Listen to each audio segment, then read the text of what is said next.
Have you ever wondered where red pill, incel, looksmaxing, these terms came from? Like, have you really sat there and thought about it? If you haven't, let's talk about it today. Let's go all the way back to the grandfather of it all, Manosphere. Now, what is Manosphere, you wonder? It is a loose network of online communities, websites, and ideologies focused on men's issues, masculinity, dating dynamics, and critiques of modern feminism. Now, if you go ahead and Google Manosphere, you will probably see that it began somewhere in the 1970s, 1980s, with a group of guys who came together to form the Men's Liberation, saying that they should reject traditional roles and be okay with expressing their emotions. Which I can probably understand where that came from. Around that time in the 70s, 80s, you always had the tough guys on TV like James Dean, take it on the shoulder type of guys. And that's what culture probably thought was normal. As men, you just gotta eat it. Like, eat shit, bro. Your life sucks. Deal with it. Stuff your emotions and don't complain about it because you will sound like a punk.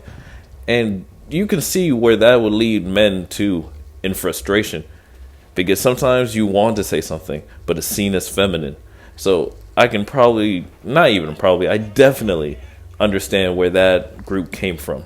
But personally, I don't believe that the manosphere really took shape until the 1990s, late 1990s, early 2000s, because even though there was a men's liberation movement starting in the 70s and 80s, a lot of the way they got their message across is through books. And as an average guy, we're not reading books. All right, we're not reading books about a man expressing his emotions. That's just not what's going to happen. Because imagine being caught with that book and your girl is at home. How would you explain that to her? Yeah, so I guarantee you men weren't lining up at the store and buying this book off the shelf. But late 1990s, that's when we got the internet pumping and flowing and websites are being created. Okay, the very first website was created in 1991. I want you to keep that in mind because what it says about the 90s for Manosphere is that personal sites and forums, men began sharing experience on Usenet groups and early websites about their experience with divorce, custody battles, and false accusations. And these are logged as the early online precursors. So think about the little fact I gave you before.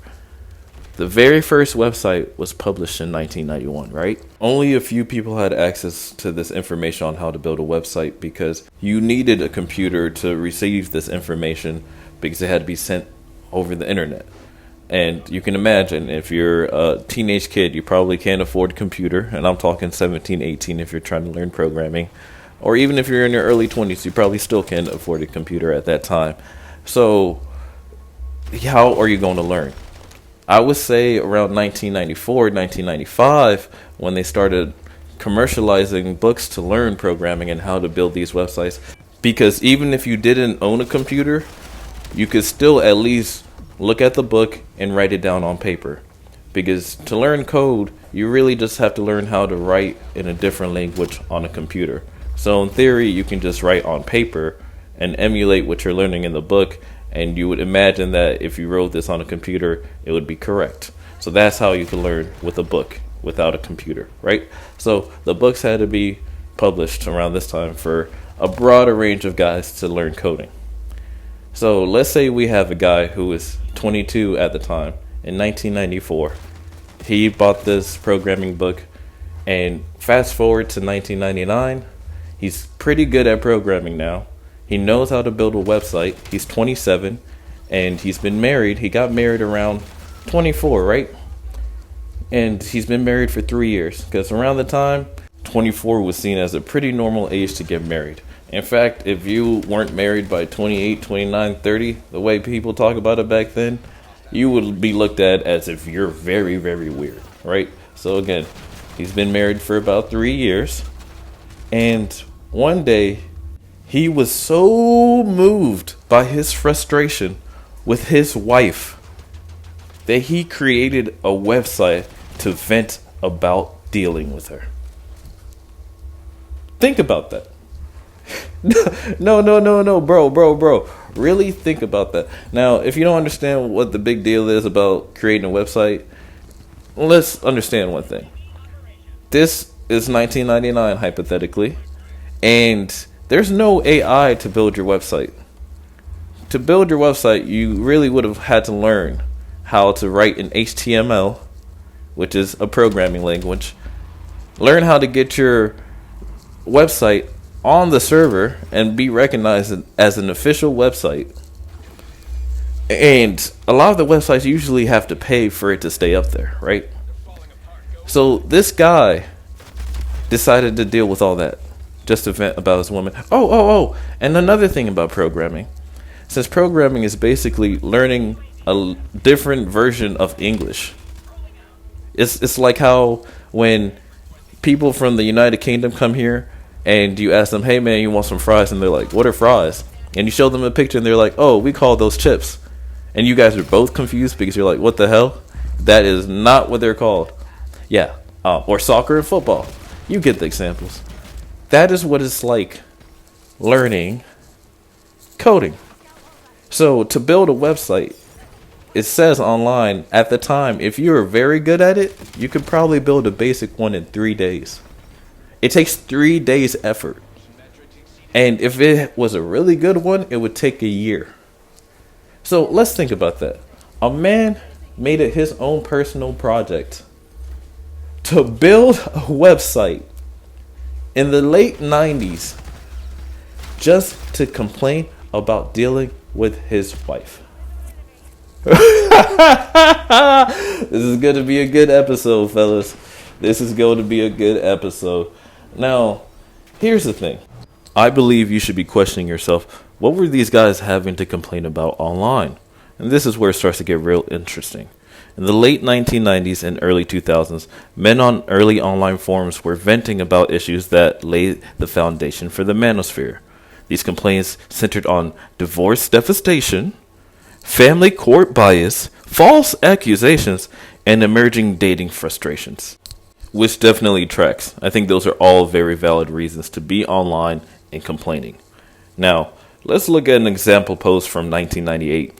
It says, lost everything in 6 months, married for 8 years, had 2 kids ages 4 and 6.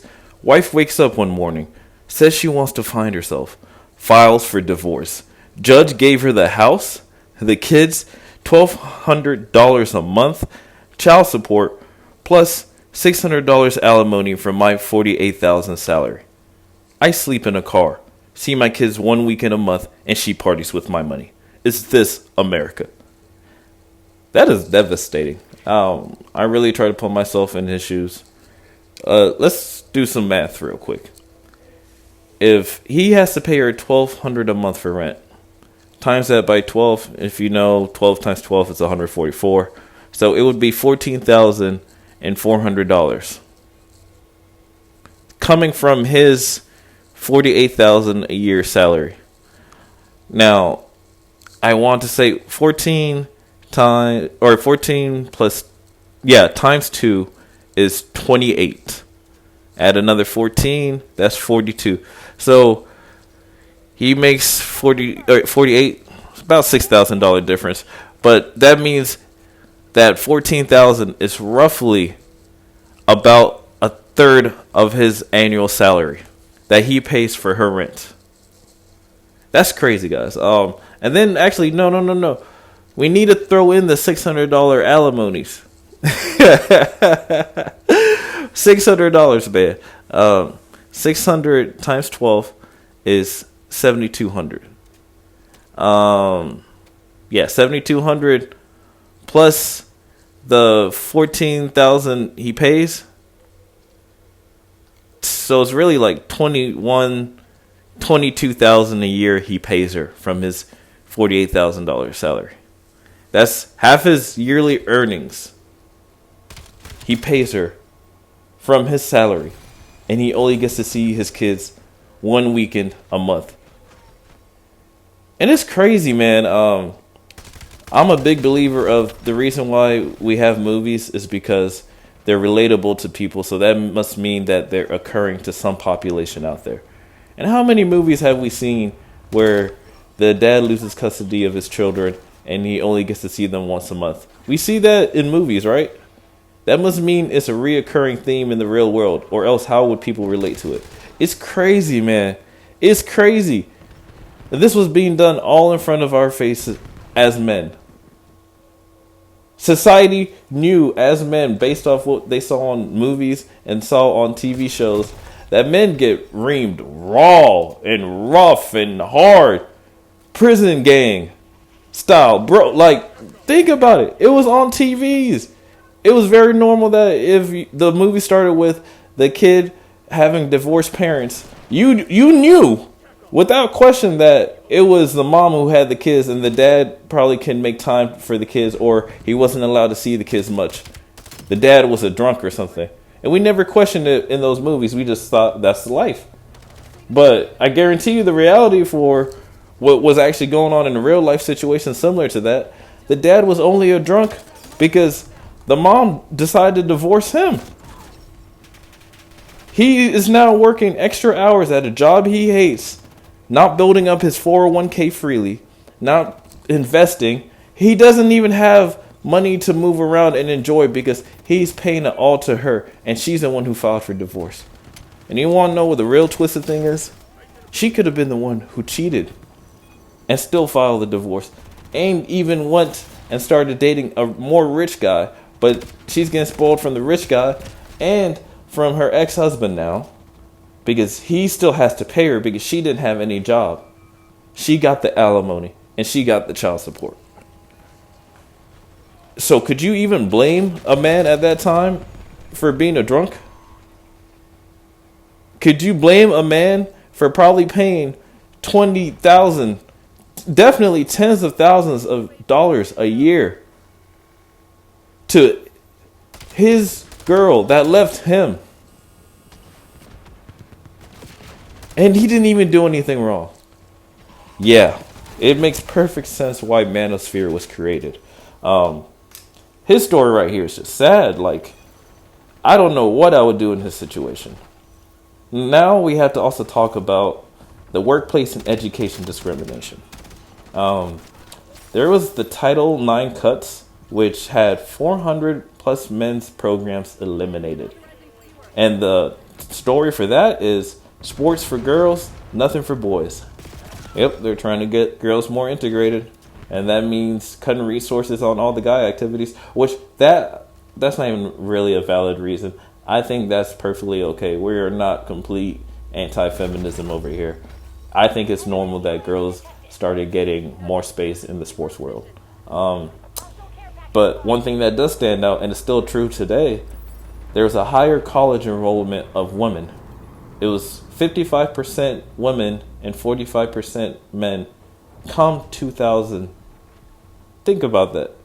As early as 2000, these women were in more colleges than men were. That's interesting. And the complaint that people were making online about that was generalized as education rigged against boys, which is all because of affirmative action, because that was part of an initiative to get more women in college. So, it's kind of like how today people are complaining about the DEI hires. That's a different politic. We're not even going to get into that. But you can imagine the way that people speak about DEI with so much emphasis now. They were probably speaking with the same exact emphasis when women were getting accepted to universities and an equal guy, or possibly even had a better GPA, wasn't getting accepted, and he was skipped over to get a girl because of affirmative action. Yeah, so you can already imagine what type of arguments they were having back then. And then another interesting thing to add to this is that there was more ADHD diagnosis from men, or actually in this time, boys. Boys were 3 to 9 times more likely. And the complaint there was that Ritalin was being used to make them sit still. Which, most likely, you're a guy watching this or listening to it. You already know, as an 8-year-old boy, you can't help but think, there's a wall right there that I could probably run up and backflip because I'm a ninja and I saw it on TV. And if the ninja can do it, I can do it. That is just a natural, intrusive thought for a guy. So to me, it doesn't necessarily surprise me that mothers, because traditionally around that time, women were the ones staying at home with the kids and the father was at work. So they're the ones who had to deal with these quote unquote boys more often than not. So if they're in the store and the kids are running around reckless, touching stuff, not listening to her, she's probably like, this is not normal. And then she may be in the store and see another woman with her girls, and they're being polite, they're being well-mannered. But you have to understand, with girls, they're kind of hammered in their head that you have to be a princess and be well-mannered and polite and all these other things by society, by movies. Yes, Beauty and the Beast, ladylike, accepting of everybody, just a good person. That is their model. Guys, we had Power Rangers. And basically with the Power Ranger, if a guy came and did something you didn't like, you were going to do 18 cartwheels and get in your robot and kick him in the face. Like, come on. So my thing is, all those boy mothers who probably wanted to see a doctor about their kid never being still, they probably just didn't accept that it was boys being boys. And if you really wanted that boy to learn, you probably had to discipline him with a belt. That's what my mom did to me, and it worked. And you can ask anybody who's been whipped. You may have been whipped. You gotta agree, it's kind of extreme. But if they do it the right way and it's not abusive, just enough to let you know that, hey, when I tell you to do something, I need you to understand. If they do the right amount of spanking, you can understand why you got spanked and see how it made you a better person. Because then you're out in society and you can easily tell some of the people who've never gotten spanked. Because they talk like they don't understand that things can escalate to a much worse situation. They just think they're free. A whole different discussion. Anyways, my point is, all those guys who were being diagnosed with ADHD because their mother brought it up, those situations probably could have been resolved if the mom was willing to spank them. And the kid then understood that, hey, if I do this and I don't listen to mom, mom's going to hurt me and I don't want to be hurt. It's a simple process, but it's effective. Because screaming for little Tommy to stop doing what he's doing probably isn't as effective as the belt. Because guess what? As a kid, all attention is good attention. And if you're giving the kid a response, they're enjoying that. Like, have you ever seen a little toddler running away from their parent?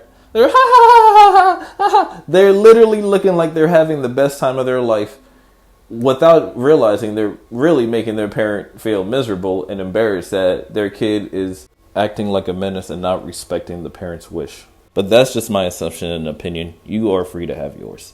So the other thing that these men were complaining about was female accusations and legal persecution.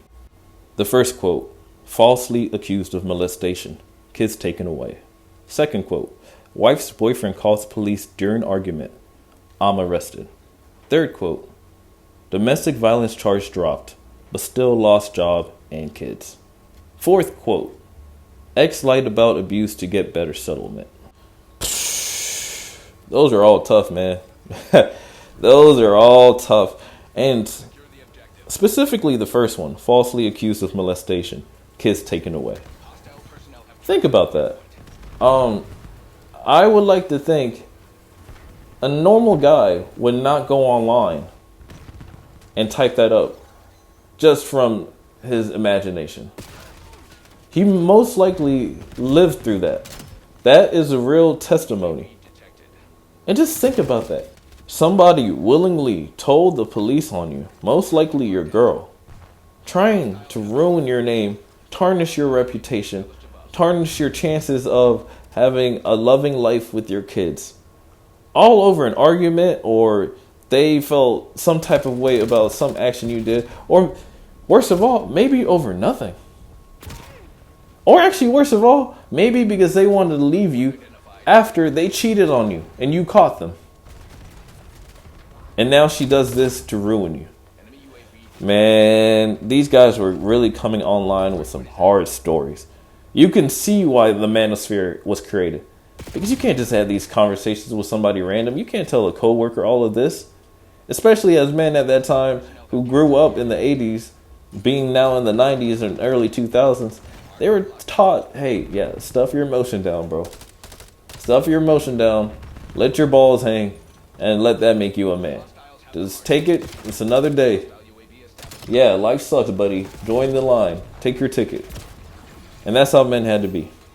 So it makes sense why somebody was so frustrated with their own relationship that they created a forum, a website. They learned coding and programming for websites just to complain about their experience with women. Yeah, okay. Look, think about that. If you haven't thought about it, think about it again. Let's look at specific cases that were discussed.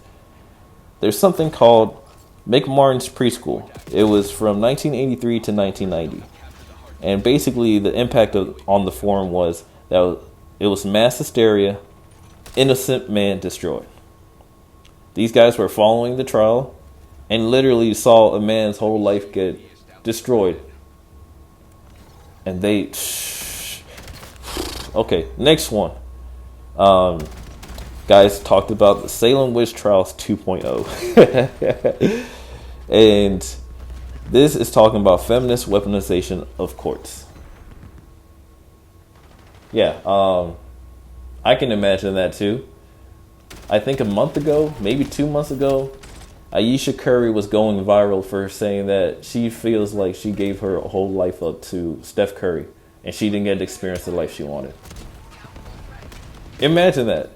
Some woman was probably using that same exact excuse for her husband who built a business empire but wasn't home enough, and she felt like she gave her life up for him. And she took that to court. Now that guy is losing half his business to her. Yup. Is it making sense, guys? Is it making sense? And then another specific case is local stories. This was daily. I guess not daily or local stories. They're just talking about what people talk about today. It says, happens to regular guys, not celebrities. Here's the thing, buddy. I think it happens to celebrity men too. Yeah, we've seen a few. We've all seen the Johnny Depp. What's it called? Johnny Depp, Amber Heard. I'm not too good on the relationship, but I definitely know it was Johnny Depp going through trial. And I was wondering why I hadn't seen any Pirates of the Caribbean movies. I think there's one in works, but because of the trial with her, where she was claiming domestic violence, they discontinued it. He lost out on potentially millions, and his career has been put on a halt because he gave up good years of acting to deal with her bullcrap. And he was eventually found guilty because everybody literally said she was the problem.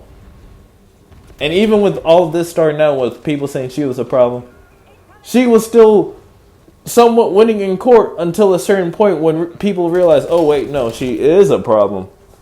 She is pretty psychotic. Yeah, the Johnny Depp story, man. You follow that trial. That will really make you think a lot about things because Johnny Depp is a good guy. Very good guy, especially from what other people testify on him. Now, I want to discuss even more stuff, even more real life examples from guys who are posting. This is from 1997. Subject, child support equals legalized theft. Tuesday, November 1997, on the 18th. Paying $800 a month to ex-wife who works 30 hours a week at Starbucks. I work 60 hours as an engineer. She has new boyfriend living in my house. Can't afford to get married again. This system is designed to destroy men financially. That's 1997. And let's go over his story real quick. She got the house, clearly. He works double her hours as an engineer, and she works at Starbucks. So, life goals and aspirations, wide gap. We're literally talking an engineer compared to a barista. Yeah, not even close. Financially, professionalism, just not the same thing, bro.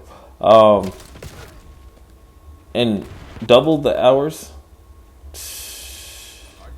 I will say working in fast food is stressful. But as an engineer, you're also designing things that impact people's lives. So that's kind of stressful too, because whatever you do can literally affect the lives of so many others. Versus if you make a bad coffee, you'll just have one customer complain about it. And I don't even think that Google reviews were a thing, so it's not like they can write a review about you. But that's besides the point. He said, don't get married.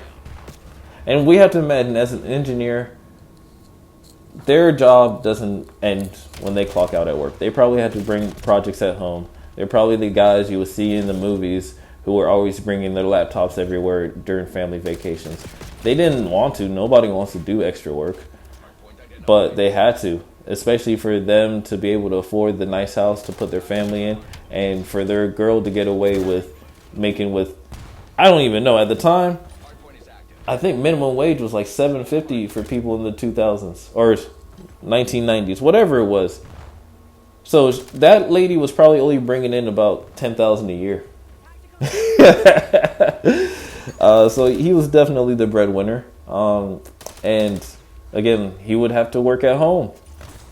That's just the nature of the beast for what he had to do to make the money he had to provide for the house, because there's no way she could afford the house. And he lost his house and has to pay her $800 a month. Yeah, he has a right to be upset. Now, here's another one. In 2001, subject, lost kids to stripper. Woo-wee! This was on April 23rd of 2001. Judge gave custody to 23-year-old stripper with drug history because, quote unquote, mother's rights. I make $75,000 a year. She makes $18,000 dancing. I have to pay her $1,000 a month. She moved 300 miles away. This is child abuse by the system. Let's break that down. So he had a 23-year-old girl with drug history, which if you're working as a stripper in 2001, you're probably doing a little bump, a little Snow White, a little Mary here and there. You're probably, drinking something, not Trulies. It's 2001, but you're drinking something. And around this time, it's not like our generation where we're kind of more accepting of stuff. Back then in the early 2000s, all the men were very conservative, regardless of race. It didn't matter if you're Asian, white, black, Hispanic, all conservative. And I don't mean it being about, Democrats versus Republicans. Nothing like that. They were all conservative in their beliefs. For example, in the early 2000s, no man was willing to accept the idea of homosexuality. That was not a thing, all right? We have to realize, for example, gay marriage wasn't accepted until 2015. Because I remember going through middle school and people were throwing that word around as an offensive term to their friends. And that was just a thing. And then one day we all woke up and we were told that we shouldn't do that anymore. And I have no problem with that. I respect the community. They're allowed to do whatever they want. In fact, I encourage it because the more men getting with other men, the less competition I have in the world. So I'm all for it. You guys go ahead. Stay over there on that side of the fence. Leave the ladies for me. But that's for today's age. Back then, we're talking over 23 years ago. It was not a thing. That's how conservative all men were, right? So her being a stripper, she was definitely doing drugs. That's my point. That's what I'm trying to get to. I was just beating around the bush. But you get my point, right? Because she was probably ostracized from society. People talked down on her. People probably made fun of her. Guys probably spit in her direction because they had no respect for her. Because, again, early 2000s, men were disrespectful. So I can only imagine a woman was probably doing drugs to get through her shift. And I'll be honest, I've been to a few clubs, and some of them actually come in there looking like they did something. That's just the reality of the beast. Some of them don't do it in terms of, they feel traumatized. Some of them, that's just who they are. They like doing that stuff. They like coming in to work with a little Mary in them. It makes their job fun. That's a completely different thing. But I'm sure there's still a small percentage of girls who do it shamefully. But that's the world. Oh well, so well. Now let's look at another post. This one is called "Why Bother Getting Married?" It had 156 replies. The top comment was 50% divorce rate, plus she takes half, plus kids, plus alimony.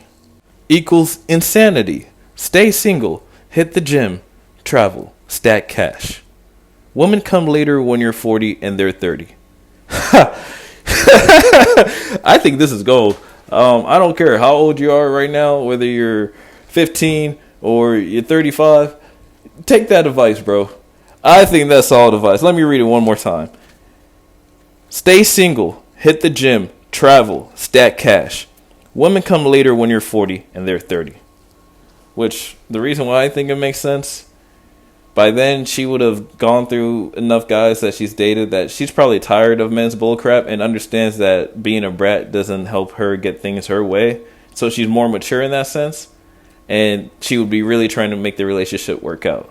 And if you're 40 and wait until then, the beauty of that is you get to enjoy all your money. Because let's be real, if you have the woman, whatever you pay for yourself to live through the year, you have to pay double. If you pay $100 right now a week for gas, you would be paying $200 because she's also going to have a car. Even though she's a stay-at-home mom, she still needs freedom to go around and do what she wants, right? Whatever you eat a week, it could be $300. Make it double because you would have to feed her. So you get the point. You would have to make more money, and because you'd be spending double what it would take for just you to live, because you now have this girl attached to you. That's why if you stay single until 40, you can stack your bread up. So even when the girl does come into your life, let's say you were very diligent from the ages of 18 when you started a part-time job to 23 when you got a real job, and to 40, let's say you saved up $80,000. If you saved up $80,000 and now put a girl into your life, you can still have a solid amount of cash to walk away with, and it's not going to feel like she's draining you because you kind of have a buffer. So even if she's like, oh, I want to go do this, you kind of can spoil her because you can afford it. You saved up so much money for yourself. I'm not saying spoil all your money on her. That's simp activities. I'm just saying you can now afford the dating lifestyle at 40 if you save up a lot of cash. Here's some interesting things you might want to hear. There is quantitative analysis of complaints, and it takes content from over 10,000 posts between 1998 and 2005, and is summarized by category, percentage of posts, and most comments. So what it says here is that for divorce and child support, it is 68% of posts. I wonder why we hear nowadays, don't get married. 68% of posts are about divorce and child support, man. And the most common phrase is lost everything overnight. Then the solution that is proposed is avoid marriage, get lawyers. Now, the second thing is false accusations. The most common phrase, innocent until proven guilty. And solution proposed, record everything. Don't argue. Because they were dealing with women getting away with things just because they're women, and they would lie on the men. Hence all those other posts that I read before about the guy being accused of domestic violence and losing their kids, and it's just a mess, man. It's just a mess. That was 15% of complaints. Next thing is custody battles. It was 12% of complaints, and the phrase was kids used as weapons. And man, how many times do we hear about those stories? Whether it's your uncle, whether it's a friend of your dad or something, you're just eavesdropping on stories and you're hearing that real guys are going through this. They don't get to see their kids, and they love their kids and want to see their kids, but they could have a bitter baby mama or bitter wife who doesn't like that he moved on with another girl, and now she doesn't let him see the kids and always badmouths her. It's crazy, but that's real life. We just have to accept that's the world we live in, and you can see why Manosphere began. Just, it's a lot, man. I'm just feeling for these guys with a heavy heart, and I haven't even gone through any of it. So I can only imagine actually going through it. Oh boy. Oh boy. And again, early 2000s, you can't just post about this and complain and get some sympathy. There wasn't any Facebook. You were just riding around in your car all day, not even able to skip music. There was no Spotify, no Apple Music, no Pandora. You had to listen to whatever crappy song was on the radio and deal with your emotions. Damn, that's tough. That is so tough. The other post that was posted a lot was workplace bias. They're talking about affirmative action reverse. You know, I kind of discussed this earlier. They probably felt how some people feel today about DEI hires or cast members for Disney movies where the princess was white and now they have a black girl or a Hispanic girl, or they have an Asian guy as, I don't know, Mr. Flash. You get the point. It's the same thing that they were dealing with at that time, and as you can see what it is today, that's probably how men felt about it back then.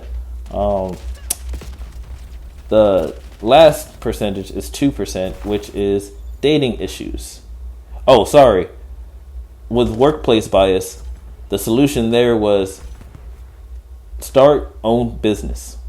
I guess that makes sense. Men started their own business to kind of make money and deal with all whatever there is to deal with girls. Okay, interesting. But yeah, going back to dating issues at 2%. Common phrase was, nice guys finish last. I think all men have heard this. At some point, they were putting this on Disney Channel. Yeah, nice guys finish last, and you have to learn how to be a bad boy. I think I saw that on The Sweet Life of Zack and Cody. And there's so many other examples where at first the guy seems kind of nerdy, but then they make him out to be a cool dude who's got a leather jacket. He's rough and tough, and the girl starts treating him different. Like, seriously, imagine that. We were kind of being brainwashed to understand that you have to be a bad guy to be a cool guy and treat women like they don't matter for her to chase after you. I know they tried backtracking, because then they would sometimes have episodes where he would be the bad guy and then she would eventually leave the actual bad guy he was trying to emulate, run back to him and be like, oh, just be who you are.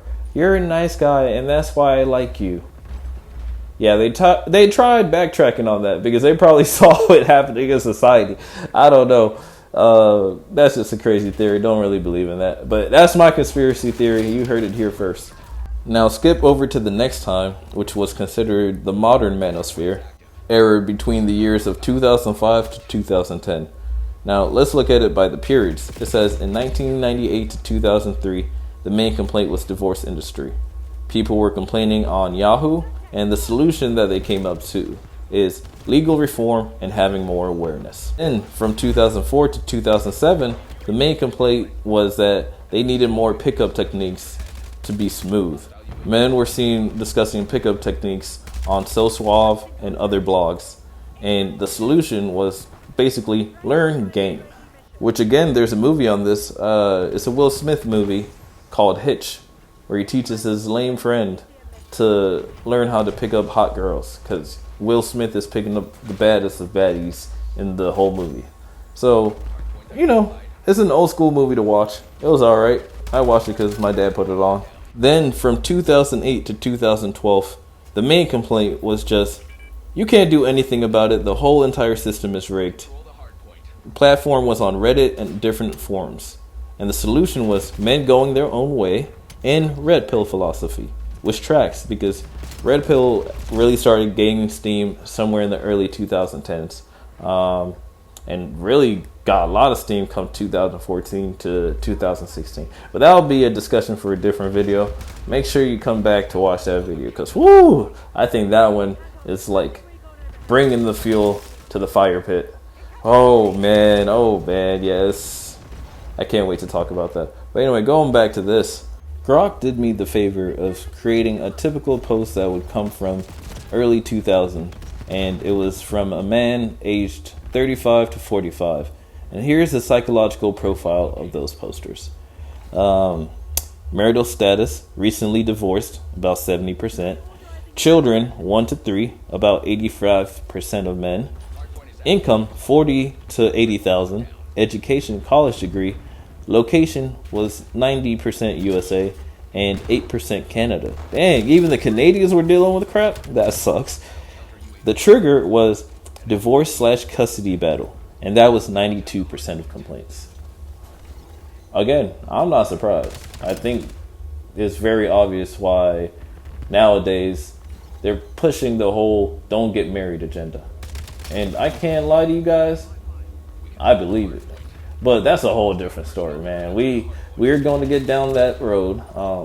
Stick along for the series because I'm really going to start spitting straight facts and hopefully change your mindset on this. It's just all interesting. But yeah, Grok also summed up the emotions, which was 62% were anger, and the common example of that was court system is corrupt. Then there was 28% who were in despair, and an example phrase of that would be, what's the point of living anymore? These guys were going suicidal over their divorce. These are probably the guys who were seen in movies or depicted in movies as being the type of dad who shows up to the Thanksgiving drunk. It's crazy. But again, those men didn't have anybody to vent to. They just had to take it on the chin. Then the last 7% of posts were under the emotion of defiance. And they all came up to never marrying again, ever. 7%. I feel like those guys, they're the guys who probably remarried for the second time, gave it a chance, and it didn't work out. I feel like that's who that demographic is. Because I feel like after your first marriage, you probably already decided then to never get married, or you stay a romanticist and try a few more times. I think during my time of growing up, I met many guys who said, oh, I'm on my third wife. And I'd be like, third? Jesus Christ. And you know, they always had the same thing on about celebrities on TV. You'd be like, Jennifer Lopez. I don't even know how many times we've seen about her in a different relationship or marriage. But at some point, you have to understand that maybe she's the problem. Because why are all these guys leaving such a hot, pretty girl? I guarantee you she has a little bit of psycho and probably a whole lot of complex, which kind of rightfully so. She's an A-tier celebrity, banging body, was in her peak of her career. So yeah, I get it, but if you're also an A-list celebrity as a man, you're on the same equal footing, so it kind of scratches out. And I would understand if I was an A-tier celebrity, I wouldn't take crap from Jennifer Lopez either, regardless of how beautiful she is, because that is simping. And sometimes you have to learn that it is always better to respect yourself than to be someone else's bitch. Yeah, don't do that. Don't do that. Don't do that. Don't do that and look at yourself in the mirror. Stay looking down when you walk up to a mirror, and don't look up into the mirror to see yourself until you're willing to be that guy. Because it's sad. It's sad. But either way, that's a different story. We're going to unravel all of that. But I think that's just interesting information to know. Now, I want to wrap it up with this. I got a chart where it discussed the general topics between the late 1990s and early 2000s versus modern day's time, 2015, which is around the time that Tinder started blowing up. So let's see what the key differences are. In the early 2000s, the primary focus was divorce and family court. In the modern times of 2015 and going on is about dating, sexual market value, and looksmaxing. Now the tone in the early 2000s was desperation, legal battles again. Now in the modern times it's empowerment, self-improvement, which we've seen many videos like that. In fact, I would even argue that my channel will be something like that, because it makes me sick when I see my friends go through it And sometimes you don't believe things until you hear from a different source that's not personal. So if you're hearing this and you fall into this category, I want you to take it from me, because I'm speaking on a guy who's probably doing the same thing you've done. And you should realize that when your friends are telling you this, they're not just telling you this to get on you or because they're hating. They're telling you this because this is truly how they see the situation. And that's what it is, man. But yeah, enough of that. Let me go back. Now, it says solutions in the early 2000s was legal reform and having more awareness. Versus now in modern times is men going their own way, having game, and financial dependence. Yeah. How many, or sorry, not dependence, independence. But yeah, how many different financial guru YouTubes have we seen in the past 5 years?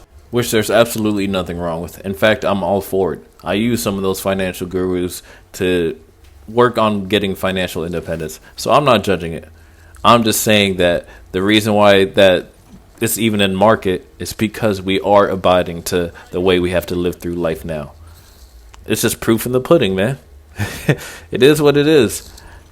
The next aspect it highlighted was dating content. Back in the early 2000s, there was only about 2% of posts. Now, 2015 plus, it is 60% of content. Yeah, 60% of content. Think about it, man. And it's the world we live in. How many times am I going to say it? I don't know. Maybe enough until you understand me. Now, community size back then in the early 2000s, it was only in the thousands, right? Today, I'm sure you've seen the videos and you've seen the views under the videos. We're easily talking millions. And a good enough video gets tens of millions.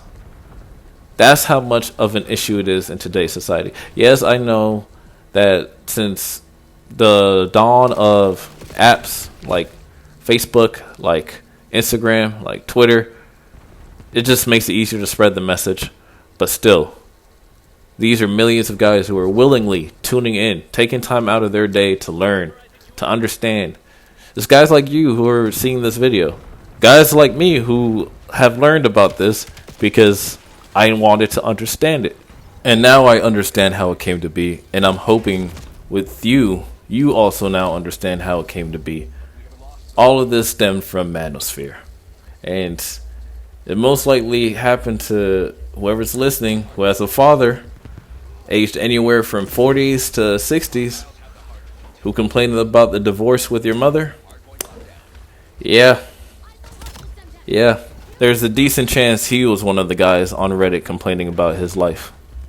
Or even way back in the beginning times of the early 2000s, he was one of the first people to post on an online forum that a man created. A man took his time to build that website. He took days to weeks to months to possibly up to a year to build a website just to complain about the issues he has with his girl. Yep. Manosphere, I tell you. So when you think about red pill, when you think about incel, when you think about looksmaxing, when you think about hypergamy, remember, it all came from the grandfather of it all, Manosphere. Make sure you tune in to see the next video in the series. Oh man, I guarantee you the videos are only going to get better because I am going to be able to talk about more real life examples. This kind of had to be like a historical lesson. As you can tell, I was reading off a lot of it, so excuse me if it sounded choppy here and there, but the other thing is where I get to just speak on how I feel and also how I've logicalized things. Is that a word? No. You know what? Don't listen to me. I'm not an English teacher, but how I've made logic of things that I've witnessed in real life from my perspective, the gamer's perspective. Oh man, I'm going to have you guys hooked because I have some real life stories that would make you want to pull your own hair out. Yeah. Subscribe. Tune in. It's going to get better, baby. Hardpoint identified. Hardpoint locked down.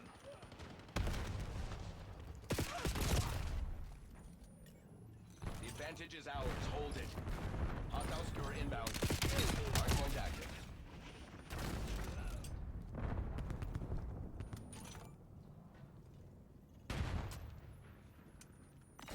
have the hard point. Get me eyes in the sky.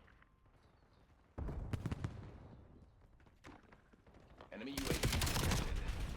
They have the lead. Take it back. We control the hard point. Logging UAV request.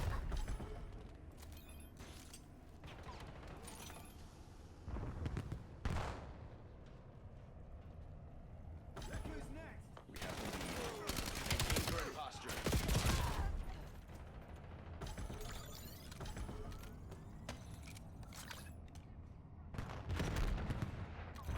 Hardpoint located.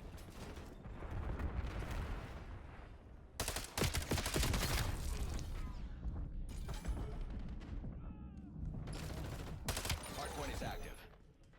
Hostile personnel have captured the hardpoint. Concussion grenade out.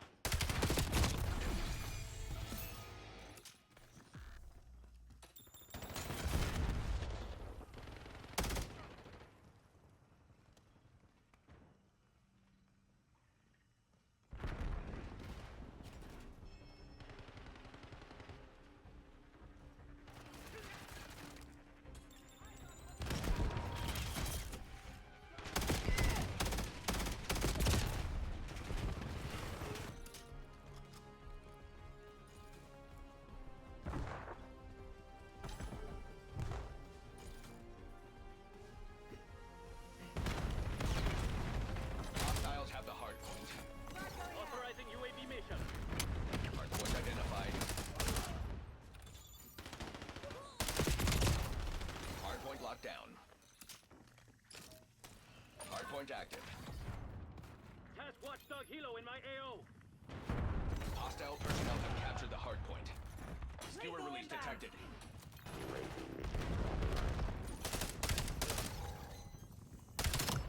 Enemy expired. Tally trophy system.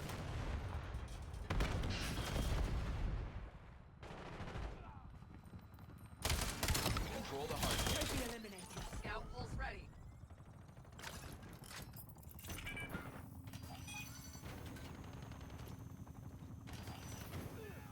Eyes on.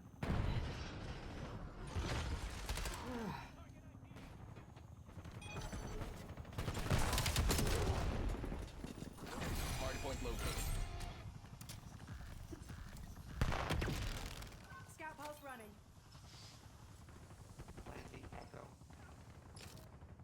Hardpoint is active. Hostiles have the hardpoint. Hardpoint locked down.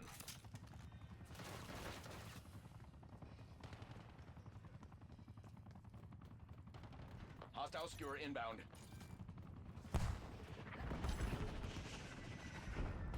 Logging UAV mission request.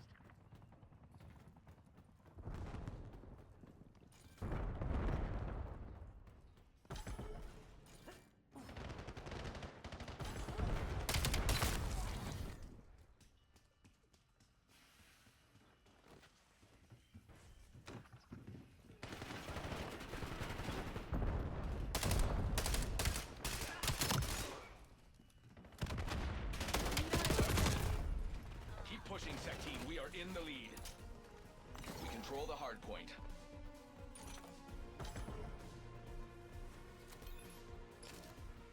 Hardpoint active. Hostile personnel have captured the hardpoint. Logging UAV request.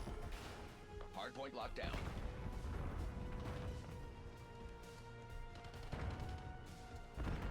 Task counter UAV above.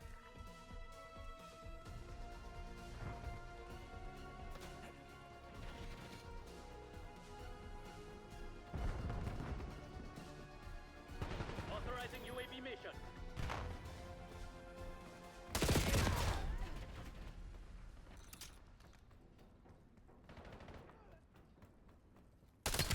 Hostiles have the hardpoint.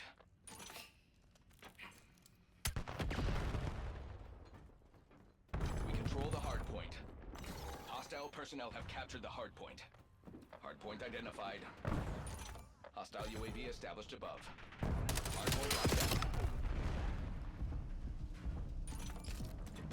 Hardpoint is active.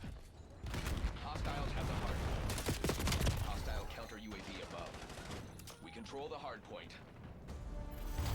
Corporate appreciates your role in today's success.